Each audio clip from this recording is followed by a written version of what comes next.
Welcome to my YouTube automotive channel. Today I have a 2007 Jeep Liberty Limited, and in this video I will show you how to remove and replace the factory radio unit.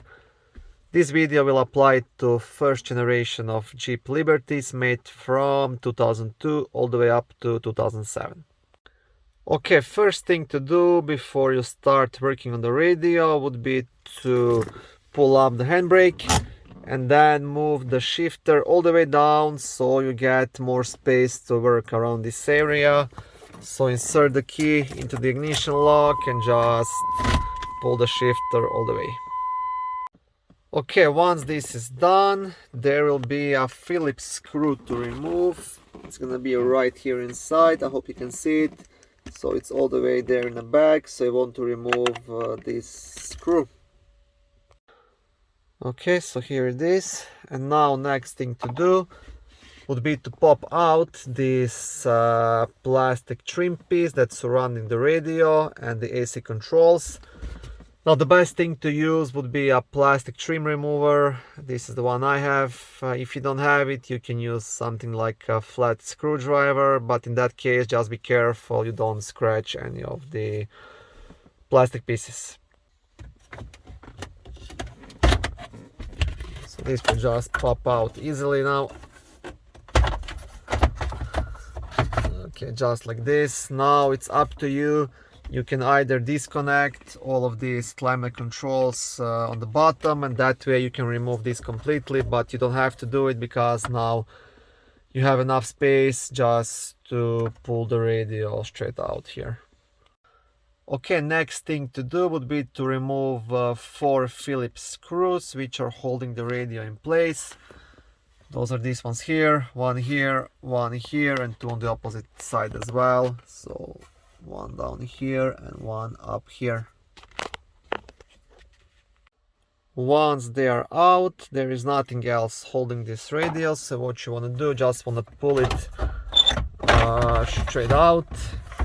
And now all you have to do, you'll have to disconnect a couple of connectors on the back side of the radio, so you have the radio antenna and few more connections.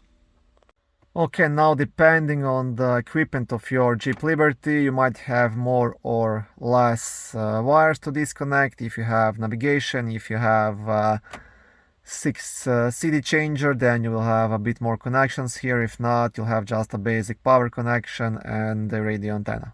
To disconnect these wires, each of these 2 will have like a small clip on the bottom of the radio.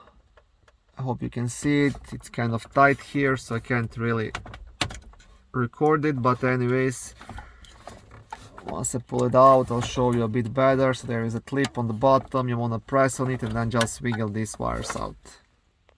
Now this connection here also has a small clip to push. Just here you want to push on it and then just try to wiggle these wires out, and the radio antenna pretty much just pulls straight out. Okay, so this is pretty much it. One more thing to mention, these Jeep Liberties come with different radios depending on the vehicle trim. So pretty much right here in the top left corner there is my radio code. It's RB1, so if you have the same one, you most likely want to replace it with the same type. If you don't, you'll be missing some of the vehicle features such as GPS navigation, 6-dish changer or things like that. But still, if you just want to replace it with a basic radio, you can even replace it with RBG radio that's in any older Dodge Ram 1500 or 02 to 07 Dodge Caravan. They will all fit this Jeep. These are all the same radios pretty much. Okay, thank you for watching my video. I hope it was helpful and educational. If it was, please like it and consider subscribing to my YouTube automotive channel. On my channel there is lots of how-to videos, do-it-yourself videos, car reviews, product reviews and other similar automotive topics.